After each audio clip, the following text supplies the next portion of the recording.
Equal to formula अपन क्या बना सकते हैं, W इक्वल टू क्या लिख सकते हैं अपन, D इंटू में V।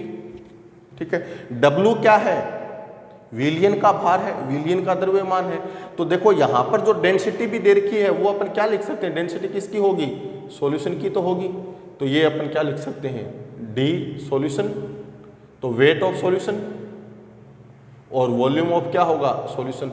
तो अपने पास फिर क्या आ जाएगा, weight of solution equal to अपन क्या लिखेंगे, डेंसिटी ऑफ सॉल्यूशन इनटू में क्या होगा, वॉल्यूम ऑफ सॉल्यूशन। ठीक है, तो डेंसिटी कितनी दे रखी है सॉल्यूशन की, 1.1, वॉल्यूम कितना दे रखा है 500, इक्वल टू सोल्व करेंगे तो कितना आएगा 550 ग्राम्स। ठीक है, तो अपने पास इस प्रकार डेंसिटी की सहायता से अपन ने किसको कैलकुलेट कर लिया है, वेट ऑफ सॉल्यूशन को कैलकुलेट कर लिया है, जिसका मान कितना है 550 ग्राम्स आया। अब अपन द्रव्यमान प्रतिशतता का फॉर्मूला लगा दें, तो ये वाला फॉर्मूला लगा दो, आपको विलेय और विलायक को अलग सेपरेट करने की आवश्यकता नहीं है। तो अपने पास क्या है, चूंकि percentage W by W equal to क्या होता है, WB अपॉन में क्या है, वेट ऑफ सॉल्यूशन, और प्रतिशत है तो मल्टीप्लाई किससे करेंगे अपन 100 से। तो देखो बेटा WB का मान दिया हुआ है अपने पास कितना है 11 ग्राम, वेट ऑफ सॉल्यूशन अपने कैलकुलेट कर लिया कितना है 550 ग्राम, और परसेंटेज करना है तो गुणा में क्या होगा 100 हो जाएगा। तो इसको आप सोल्व कर लो, तो परसेंटेज W/W इक्वल टू कितना आ जाएगा 2 द्रव्यमान प्रतिशतता, इसको सोल्व करेंगे तो इस प्रकार उस विलियन की अपन ने वेट परसेंटेज ज्ञात की है जिसकी डेंसिटी कितनी है 1.1 ग्राम, सॉल्यूशन का वॉल्यूम कितना है 500 ml, और उसमें जो सोल्यूट की मात्रा घुली हुई है वो कितनी है 11 ग्राम है। ठीक है, क्लियर है, इंपॉर्टेंट क्वेश्चन है ये, एग्जाम बोर्ड एग्जाम के अंदर पूछा जा सकता है इस प्रकार का क्वेश्चन, जिसमें डेंसिटी हो थोड़ा सा घूमने वाला क्वेश्चन होता है। ठीक है, तो थोड़ा सा आप इसको ध्यान से कॉपी कर लो। ठीक है, नेक्स्ट देखो अपन क्वेश्चन करते, अगली इकाई करते हैं।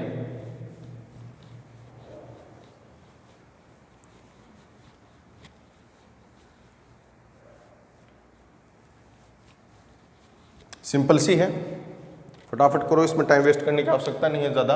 अगली है अपने पास है आयतन प्रतिशतता, आयतन प्रतिशतता, इसको लिखते हैं प्रतिशत V/V से। ठीक है, तो एक चीज का ध्यान रखना कि आयतन प्रतिशतता यूनिट्स उन सॉल्यूशन के लिए प्रयुक्त होगी जिसमें सोल्यूट भी क्या हो, लिक्विड हो, और सॉल्वेंट भी क्या हो, लिक्विड हो। यानी विलेय और विलायक यदि दोनों लिक्विड हैं तो उसके लिए अपन आयतन प्रतिशतता को कैलकुलेट कर सकते हैं। तो इसकी परिभाषा क्या होगी कि किसी विलेय के आयतन भागों की वह संख्या जो किसी विलियन के 100 आयतन भागों में उपस्थित होती है, क्या कहलाती है, आयतन प्रतिशतता कहलाती है। तो देखो डेफिनेशन से क्या है, अपने विलेय पदार्थ को किसके साथ लिया है, विलियन के साथ। ठीक है, तो सीधी मैं इसका शॉर्ट में फॉर्मूला लिखता हूँ, जैसे अपने क्या आयतन प्रतिशतता, तो देखो क्या होगा, विलेय का आयतन ml में अपॉन में विलियन का आयतन। ठीक है, तो विलेय के आयतन को अपने क्या लिखेंगे, वॉल्यूम को तो V से लिखेंगे, और विलेय है तो VB अपॉन में वॉल्यूम ऑफ सॉल्यूशन, और इनटू में प्रतिशत ज्ञात करना है तो क्या होगा 100। ठीक है, सीधा से इसको याद रखो। बाकी सेम उसी प्रकार से जैसे अपने द्रव्यमान प्रतिशतता का क्या तो उस प्रकार से कर सकते हैं। अब इसमें एक छोटा सा क्वेश्चन देख लो जो आपको होमवर्क के तौर पर करना है कि 20 ml एथेनॉल 180, चलो हाँ कितना है, हाँ 180 कर लो, 180 ml H2O में घुला हुआ है तो विलियन की आयतन प्रतिशतता क्या होगी। तो विलयन की आयतन प्रतिशतता क्या होगी। तो देखो अपने को क्या चाहिए, वॉल्यूम ऑफ सॉल्यूट और वॉल्यूम ऑफ सॉल्यूशन। ठीक है, तो क्वेश्चन के अंदर देखें लिक्विड, देखो मैंने बताया था आपको पीछे जब अपने विलयन का टॉपिक स्टार्ट किया पहचान करने के लिए कि विलय कौन होगा विलाय कौन होगा। यदि मैं थोड़ा सा रिवाइज कर देता हूँ, यदि विलय ठोस है और विलायक द्रव है तो सीधी सी बात है ठोस पदार्थ से कितना भी हो वो सदैव क्या होगा, विलय ही होगा। लेकिन ऐसे विलयन जिसमें विलय और विलायक दोनों लिक्विड फेज में होते हैं, दोनों की भौतिक अवस्था क्या होती है, द्रव्य होती है, तो उस कंडीशन में वह कंपोनेंट वह घटक सॉल्यूट विलय के तौर पर होगा जिसकी मात्रा कम है और जिसकी मात्रा ज़्यादा है वो क्या होगा, सॉल्वेंट होगा। कुछ एग्जाम्पल के तहत मैंने आपको ये क्लियर भी करवाया था। तो यहाँ पर एथेनॉल और H2 दोनों की फिजिकल स्टेट भौतिक फेज क्या है, लिक्विड है, तो एथेनॉल तो क्या होगा, सॉल्यूट होगा और H2O यहाँ पर क्या होगा, सॉल्वेंट होगा। ठीक है, तो अपने पास एक तरह से कह सकते हैं ये मान तो किसका आ गया है, VB का। अब V सॉल्यूशन अपने को ज्ञात करना है, तो V सॉल्यूशन इक्वल टू अपन क्या लिखें, 20 + 180 यानी 200 ml। टोटल सॉल्यूशन का आयतन कितना है, 200 ml है। तो VB का मान तो अपने पास 20 आ गया, V सॉल्यूशन का मान कितना आ गया, 200 मल्टीप्लाई 100, इसको सोल्व कर लो, वो इसकी क्या होगी, आयतन प्रतिशतता आ जाएगी। ठीक है, नेक्स्ट एक इकाई और करते हैं जो इन दोनों से मिलकर बनी हुई है, द्रव्यमान प्रतिशतता और आयतन प्रतिशतता से। तो इस इकाई का नाम क्या हो जाएगा, द्रव्यमान आयतन प्रतिशतता। इसको डिनोट करेंगे अपन परसेंटेज W/V से, क्योंकि द्रव्यमान के लिए W और वॉल्यूम के लिए अपने क्या लिखा, V लिखा है। ठीक है, तो इसकी परिभाषा क्या होगी, किसी विलय के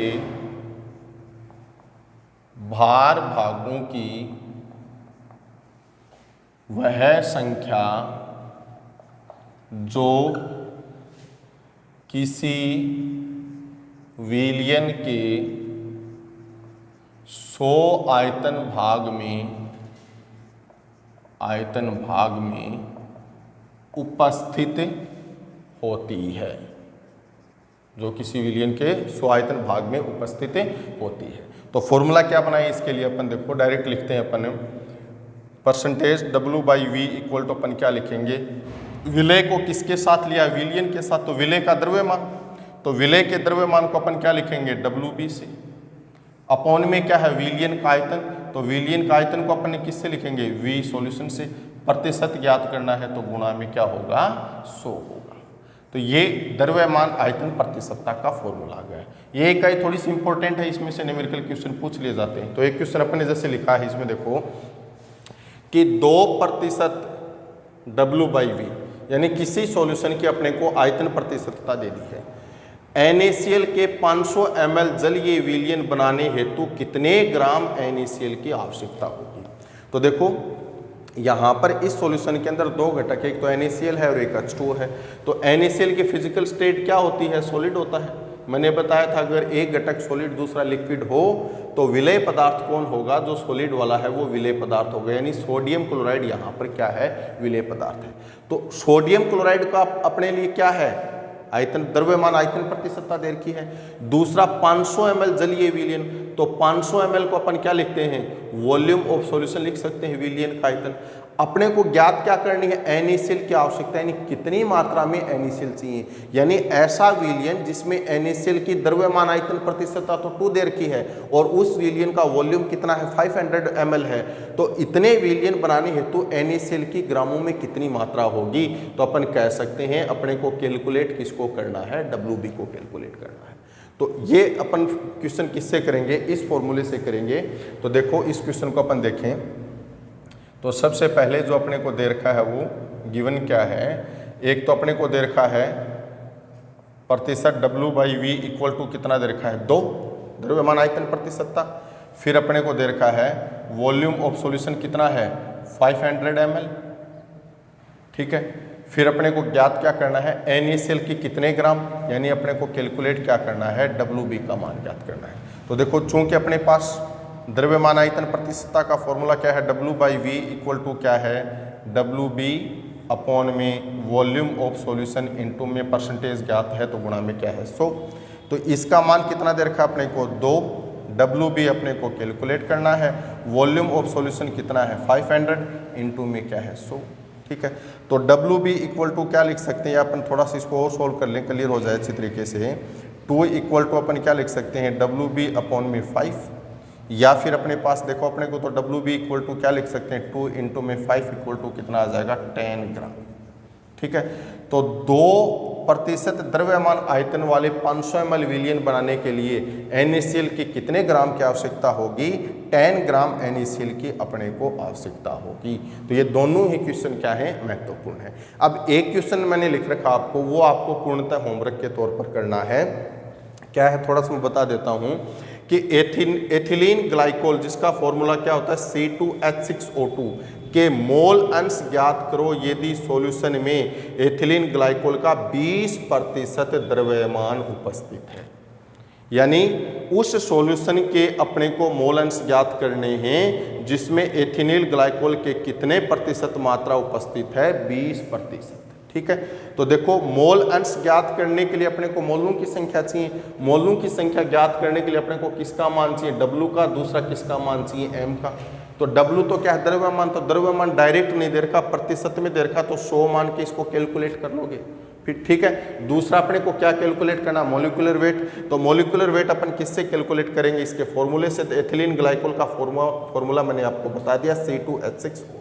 ठीक है, तो ये क्वेश्चन आप होमवर्क के तौर पे करोगे और कमेंट्स में मुझे इसका आंसर बताओगे। तो ये जो महत्वपूर्ण जो यूनिट्स हैं कंसंट्रेशन के लिए वो मैंने आपको करवा दी। इसके पश्चात 2 छोटी यूनिट दस्ती हैं ppm और ppb। इनकी सेम सी परिभाषा है 10⁶ और 10⁹ को लेकर अपने इसको कैलकुलेट करेंगे। तो ये आपको नेक्स्ट वीडियो के अंदर हम आपको करवाएंगे। Thank you.